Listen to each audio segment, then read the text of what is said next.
हम यहाँ से ये देखो, ये लेफ़्ट लेंगे यहाँ से, ये पुल से, तो हम पहुँच जाएंगे केदारनाथ और सीधा चले जाते हैं तो चोपटा।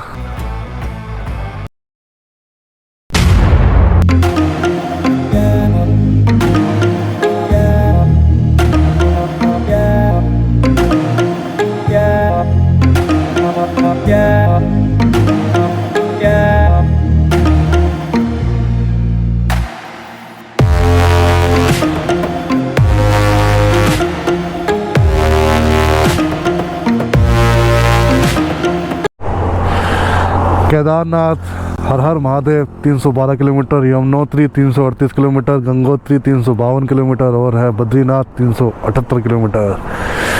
तो मैं इनमें से कहीं नहीं जा रहा हूँ, मैं जा रहा हूँ तुंगनाथ चोपटा। जी हाँ, तो अभी एक्चुअली केदारनाथ भी बंद है, यमुनोत्री, गंगोत्री, बद्रीनाथ सभी बंद है अभी, कपाट सारे मंदिरों के। तो अभी मैं जा रहा हूँ Tungnath, world highest Shiva temple. So यहाँ पर कुछ फोटोग्राफ्स और रील भी बना लेते हैं। वो आपको कहाँ देखने में मिलेगी? इंस्टाग्राम पे आईडी नीचे आ रही है, फॉलो कर लो। हर हर गंगे जय शिव शंकर। हर की पौड़ी आने वाले आगे है, हर की पौड़ी। ये कौन सा घाट है पता नहीं, ऊपर बंद रास्ता, तो ऊपर से रास्ता बंद है, नीचे से जाना पड़ेगा।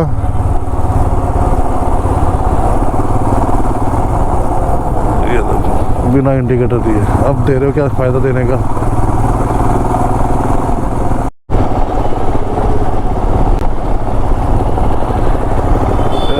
आगे वाले टायर में कुछ प्रॉब्लम लग रही है, हवा कम है या पंचर है पता नहीं। हवा इतनी कम एकदम से होगी नहीं, चेक करते हैं एक बार कहीं पर रुक के।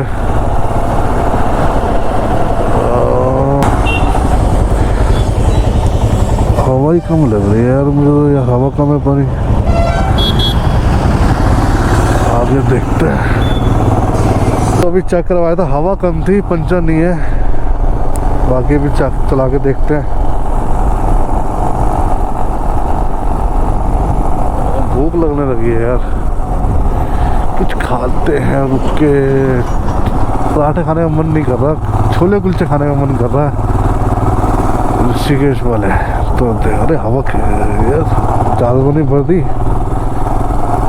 डिसबैलेंस हो रही है बाइक। सो अब एक अच्छी सी लोकेशन देखी है अभी यहाँ पर, शिवपुरी से थोड़ा सा आगे। तो लोकेशन देखो कैसी है, पहले कितनी सुंदर लग रही है यहाँ पर गंगा नदी।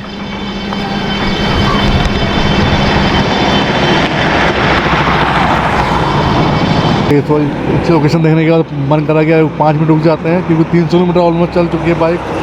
टाइम हो गया है 2 बज गए हैं। यहाँ से है अराउंड 90 किलोमीटर्स के आसपास है श्रीनगर। तो सोचा था बीच में यार भूख लग रही थी तो छोले कुलचे खाने का मन था। आज पराठे खाने का मन नहीं कर रहा था, क्योंकि छोले कुलचे खाते हैं बट कहीं मिले नहीं रास्ते में। अब देखते हैं शायद पराठे ही खाने पड़ेंगे या जो भी मिल जाए वो खाऊँगा। थोड़ी भूख लग रही है। बाकी लोकेशन काफ़ी अच्छी लग रही थी इसलिए यहाँ रुक गया। तो कुछ फ़ोटो वोटो क्लिक करते हैं और निकलते हैं यहाँ से फिर आगे। फिर कहीं रुकते हैं, वहाँ कुछ खा लेते हैं। बाकी फ़ोटो वोटो कहाँ देखने को मिलेगी? इंस्टाग्राम पे। चैनल पे नए हो, वीडियो यहाँ तक देख लिए तो यार प्लीज़ लाइक करना, शेयर करना, सब्सक्राइब करना मेरे चैनल को। और आगे और अच्छी अच्छी वीडियो आएंगी। बाकी अभी पूरा सफ़र बाकी है, तो फटाफट से 2 फ़ोटो क्लिक करता हूँ और चलता हूँ यहाँ से फिर। सो अभी मैं पहुंचा हूँ तीन धारा जगह का नाम है। और मैं सेम जगह पे पहले भी रुका था जब मैं केदारनाथ जा रहा था, तो अभी यहीं मिल गया। फिर अब यहीं पर लंच कर लेता हूँ। तो लंच में मैंने मंगाया है थाली जिसमें रोटी, दाल, कड़ी, सब्जी और सैलेड। सो फटाफट से खाते हैं फिर यहाँ से निकलते हैं। अब ऑलमोस्ट अप्रॉक्स अभी यहाँ से लग जाएंगे 3 से 4 घंटे तो अभी और लगेंगे। बाकी कोशिश है कि फटाफट खाना खा के जल्दी पहुँचते हैं। लंच हो गया अपना डन। अब यहाँ से निकल रहे हैं आगे के लिए। अब जल्दी चलते हैं, अंधेरा होने से पहले पहुँच जाएं तो बढ़िया रहेगा। कुछ मैं भी देख पाऊँगा, कुछ आपको भी दिखा पाऊँगा। अंधेरा हो गया तो कुछ नहीं दिखेगा फिर। और शायद बर्फ़ भी मिले तो प्रॉब्लम ना हो बस चलाने में। क्या हो गया, तू भी फंस गया यार। तो ये सेम जगह है जब मैं केदारनाथ जा रहा था, तब उस टाइम भी मैंने यहीं पर ही ब्रेकफास्ट किया था। अच्छा है, सादा खाना खाओ, बढ़िया रहता है। सो ये है देवप्रयाग, अलकनंदा और भगीरथी नदी का मेल, और यहाँ से बनती है गंगा नदी। Har Har Gange, Har Har Gange. Right now we are at Srinagar. तो श्रीनगर पहुँचते पहुँचते बज गए हैं 4, ऑलमोस्ट 8 घंटे लग गए। 8 घंटे से लग गए यार, एक्चुअली निकला भी 8 बजे था, उसके बाद फॉग की वजह से और बीच में काफ़ी रुक रुक के आना पड़ा, स्पीड भी काफ़ी कम थी। तो यहाँ पर भी अभी उत्तराखंड में इलेक्शन के जोर शोर से कैंपेनिंग हो रही है।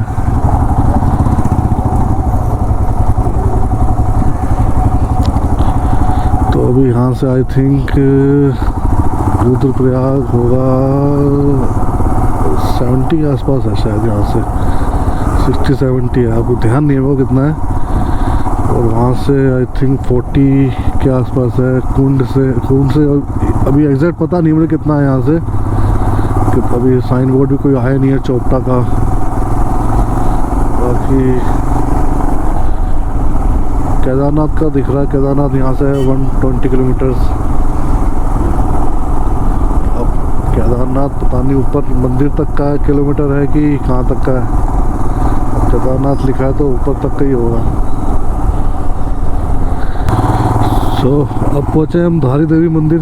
तो अब मेरे लेफ्ट में है धारी देवी मंदिर। धारी देवी मंदिर पहुँच गया। यहाँ से है 20 किलोमीटर के आसपास रुद्रप्रयाग, और रुद्रप्रयाग से कुंड से चोपटा। सो अभी हूँ रुद्रप्रयाग, अब यहाँ से कुंड। अब कुंड से लेफ़्ट लेते हैं तो पहुँच जाते हैं हम केदारनाथ, और सीधा जाते हैं तो पहुँच जाते हैं चोपटा। तो अभी आइडिया नहीं है मुझे कुंड से चोपटा कितना किलोमीटर है, अभी वहाँ जाके पता चलेगा। बाकी यहाँ से रुद्रप्रयाग से कुंड कितना है, अब याद नहीं आ रहा कितना है। आई थिंक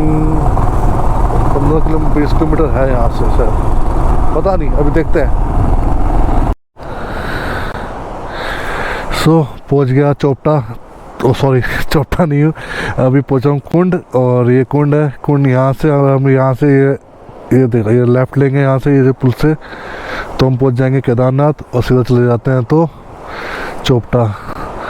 तो मेमोरी ताज़ी हो गई यार, जो लास्ट टाइम केदारनाथ के दर्शन हुए थे, बड़ी मुश्किल से मतलब एक एक स्टेप क्रॉस कर करके यहाँ तक पहुँचा था। और जो यहाँ हुआ था ना, वो तो मतलब याद रखने वाला, मतलब याद ही ज़िंदगी भर याद रहेगा जो मेरे साथ यहाँ हुआ था। किस तरीके से मैं इस जगह को क्रॉस किया था।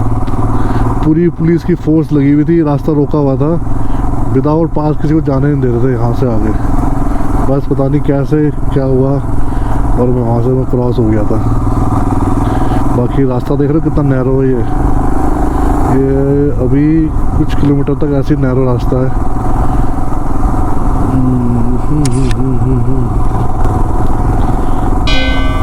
जंगल का एरिया पूरा, पहली बात तो ये, तो जल्दी जल्दी क्रॉस कर लेते हैं इसको भी।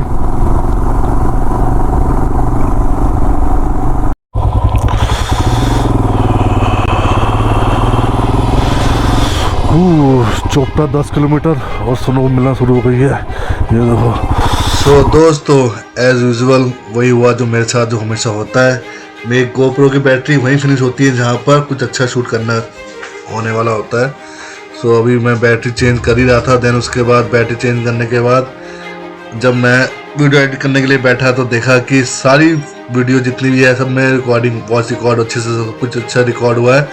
बस इसी टाइम जो इतना अच्छा मोमेंट आया था मेरे लिए, मैं ब्लैक आइस पे और आइस में अपनी बाइक चला रहा था, और यहीं पर मेरी वॉइस रिकॉर्ड होना नहीं हुई। बड़ा ही मतलब गुस्सा आ रहा था। क्या कर सकते हैं, वॉइस ओवर कर रहा हूँ, होप आपको अच्छी लगे। बाकी आगे बहुत ही इंटरेस्टिंग कुछ होने वाला है, तो वीडियो को एंड तक देखना, काफ़ी मज़ा आएगा। अभी देखो चोपटा यहाँ से था अराउंड 15 से 20 किलोमीटर था। मैंने पहले बोला था 10 किलोमीटर पर गलत था, वो 15 से 20 किलोमीटर था। तो रात के बज गए थे 7 साढ़े 7 का टाइम था ये, और मैं बस चलता ही जा रहा था। और मतलब ये था कि जहाँ जितना हो सकता है उतना ऊपर तक चला जाऊँ, क्योंकि सुबह मुझे अर्ली मॉर्निंग उठ के तुंगनाथ के लिए निकलना था। तो अभी मैं यहाँ पूछ रहा था कि भैया कहीं आसपास होटल या कोई कैंप कुछ है साइड, तो इन्होंने बताया कि अभी 3-4 किलोमीटर आगे ही सारे कैंप शुरू हो जाएंगे। तो मैं ठीक है, फिर 3-4 किलोमीटर आगे मैं चल पड़ा आगे। और तो इसके बाद फिर काफ़ी ज़्यादा स्नो स्टार्ट हो गई थी यहाँ। जब मैंने पूछा इस पॉइंट के बाद काफ़ी ज़्यादा स्नो स्टार्ट हो गई थी। अभी आप देखना कि कैसे स्नो आती है, ब्लैक आइस। और रात का टाइम कंक्रीट का जो रोड है उस पर समझ नहीं आ रहा था, अंधेरे में दिखाई नहीं रहा था कि ब्लैक आइस कौन सी है और नॉर्मल आइस कौन सी है। एक्चुअली सारी ब्लैक आइस हो गई थी रोड पे, बड़ी मुश्किल से मैं बाइक चला पा रहा था। फर्स्ट टाइम था मेरा ये एक्सपीरियंस जो मैं आइस पे, ब्लैक आइस पे बाइक चला रहा था अपनी। बाकी तो बस भगवान का नाम ले लेके, महादेव का नाम ले लेके मैं चलता रहा धीरे धीरे धीरे धीरे, कैसे तरीके से कैसे पहुंच जाऊं। और मेरी उंगलियां इतनी फ्रीज हो गई थी, मेरी एक जो मिडल फिंगर थी लेफ्ट हैंड की वो तो बिल्कुल ही सुन्न हो चुकी थी। बड़ी मुश्किल से मैं बाइक क्लच दबा रहा था और बाइक चला रहा था। ये देखो कितनी ज़्यादा आइस है यहाँ पर, अभी ब्लैक आइस है। और कैसे ना कैसे करके बस मैं चला रहा था बाइक अपनी। बस भगवान जी बस पार करा दो, बस यही बोलते बोलते। अब ये देखो कितनी आइस आ गई है यहाँ पे, पूरी ब्लैक आइस है, स्नो है, ये ब्लैक आइस है ये। और स्नोफॉल काफ़ी टाइम पहले हो चुकी थी, मतलब लास्ट वीक ही हुई थी। तो इसके लिए सारी अभी जो मेल्ट हो रही थी, उसके बाद फिर रात को वो ब्लैक आइस बन रही थी। अभी जो कितनी ज़्यादा स्नोफॉल है यहाँ पे हो रखी है, और प्लस ब्लैक आइस। ऐसे करीब मैं 3-4 किलोमीटर तक ऐसे चलता रहा, और बहुत ही ज़्यादा ठंडा मौसम हो गया था। ऑलमोस्ट 7:30-8 बज चुके थे, काफ़ी ठंडा हो गया था। और इवन इस रोड पे इक्का दुक्के गाड़ी चल रही थी, बस मैं था, मेरे पीछे कोई गाड़ी नहीं थी। और डर भी बहुत लग रहा था, क्योंकि रात का टाइम था, कुछ अगर इन केस कुछ मिस हैपनिंग हो जाती है तो कोई देखने वाला नहीं, कुछ नहीं है यहाँ पर, अभी कोई हेल्प नहीं मिलेगी। क्योंकि जो मैं जिस एरिया में था वो पूरा रिमोट एरिया था, नो नेटवर्क जोन था। मुझे मालूम पता चला कि जहाँ पर मैं अभी ड्राइव कर रहा था बाइक, अभी जहाँ पर मैं अपनी बाइक चला रहा था अभी, वहाँ नो नेटवर्क जोन है। अगर कुछ इन केस कोई मिस हैपनिंग हो जाती है तो मुझे कोई बचाने वाला भी नहीं होगा, कुछ पता भी नहीं चलेगा मैं कहाँ गया। तो अभी देखो कैसे ये कितनी स्नो है यहाँ पर, पूरी ब्लैक आइस थी ये। और मैं फर्स्ट टाइम बाइक चला रहा था यहाँ पर ऐसे, मतलब ब्लैक आइस में। ये गिर गया मैं, देखो। और रियली दोस्तों मैं कैसे गिरा, बहुत मतलब थोड़ी सी मेरे बैक पे भी चोट लगी थी हल्की सी, बट उस टाइम ठंड की वजह से मुझे पता ही नहीं चला। अगले दिन जब मैं सुबह सो के उठा तो हल्की बैक में पेन हो रही थी। और उसके बाद अब मैं गिरने के बाद मैं क्या करूं, पहले तो मैं सोचा कि कैसे उठाऊंगा बाइक, क्योंकि बाइक थोड़ी भारी थी। और पूरी हिम्मत लगा कि मैं कोशिश भी करी कि एक बार उठा के देखता हूँ बाइक, बट मेरे से नहीं उठी। देन उसके बाद फिर बस एक कोई भाई सामने से वो पिकअप ट्रक वाले आ गए थे, उनसे मैंने हेल्प मांगी, फिर उन्होंने मेरी हेल्प करी और फिर बाइक भी मुश्किल से उठाई। उसके बाद फिर उठा के फिर मैं दोबारा चलने लगा वहाँ से। ये मैं कोशिश कर रहा हूँ अभी बाइक उठाने की, पर बाइक उठी नहीं रही थी बिल्कुल भी, क्योंकि बाइक उठाया था और स्लिप हो रही थी और ज़्यादा। तो फिर मैं थोड़ी देर वेट करता रहा। उसके बाद सामने से वो भाई आए थे पिकअप ट्रक लेके अपना, तो उनसे मैंने हेल्प मांगी। फिर वो अपनी गाड़ी रोक के फिर मेरे पास आए, उन्होंने बाइक उठाई मेरी। ये आ रही है गाड़ी आगे से, अभी आप देखना। तो भगवान का बहुत शुक्र है कि ये भाई उस टाइम पे आ गए थे। अगर ये टाइम पे उस टाइम नहीं आते तो शायद ही मैं उस टाइम फिर मैं क्या करता, मुझे खुद नहीं पता था कि मुझे कुछ समझ ही नहीं आता कि मैं कैसे उठाता अपनी बाइक। क्योंकि वो रात का टाइम था, उस रोड पे बहुत ही कम लोग चल रहे थे। इवन जो पीछे होटल था वो भी 1-1.5 किलोमीटर पीछे रह गया था। तो ये बस भाई आए, फिर उन्होंने मेरी मदद करी, बाइक उठा दी इन्होंने। बाइक उठाने के बाद फिर उन्होंने कहा कि धीरे धीरे चले जाओ, आप ही थोड़ा सा आगे ही कैम आपको मिल जाएगा। तो बस थोड़ा सा मैं फिर वही बैठा बाइक पे, बैठने के बाद फिर बाइक चलाई और बस किसी तरीके से मैं अपना जो कैम्प था वो थोड़ा सा ही आगे था, 500-700 मीटर आगे मुझे कैम्प मिल गया था। तो अभी बस यहाँ चलते हैं किसी तरीके से।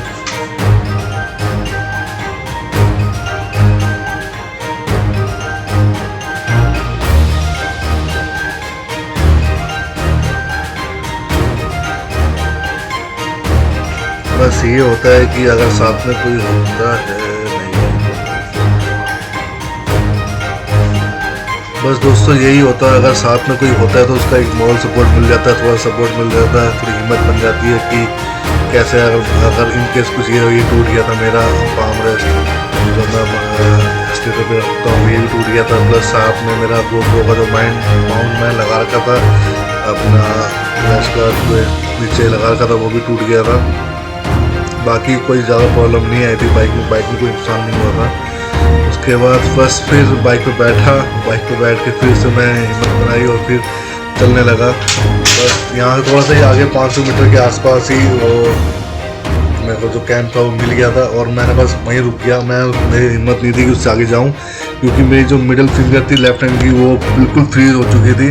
वो बस अगर मैं थोड़ी देर और अगर मुझे वो अच्छा हुआ जहाँ पर मैं रुका वहीं पर उन्होंने बॉनफायर कर रखी थी और मैंने फटाफट से वहाँ पर अपनी उंगली को फटाफट गर्म किया। अगर नहीं करता तो शायद पता नहीं मेरी उंगली को क्या होता। सच्ची कह रहा हूँ, बहुत ही ज़्यादा ठंड लग रही थी, प्लस मेरी उंगली फ्रीज हो चुकी थी, बिल्कुल पता नहीं चल रहा था कि उंगली है कि नहीं है मेरी।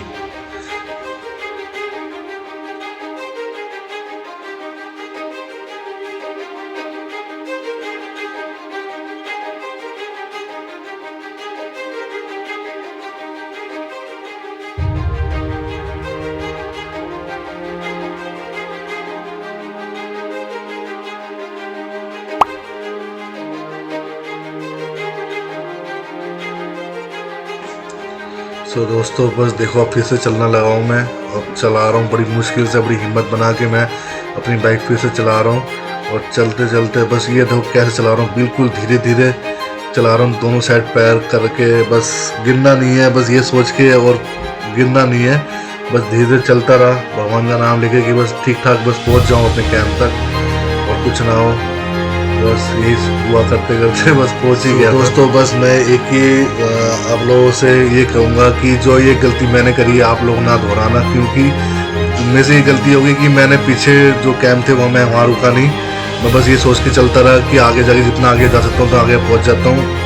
बस मुझे नहीं पता था कि इतनी गंदी ब्लैक आइस मिलेगी, क्योंकि इस पर चलाना बहुत ही ज़्यादा रिस्की है। रात का टाइम तो सबसे ज़्यादा डेंजर होता है, क्योंकि इस टाइम कोई आपको कोई हेल्प नहीं मिलेगी। सबसे बड़ी बात है आपके फ़ोन में नेटवर्क नहीं है, अगर कुछ इनकेस कोई मिस हैपनिंग हो जाती, कुछ हो जाता है तो आपको हेल्प भी नहीं मिलेगी।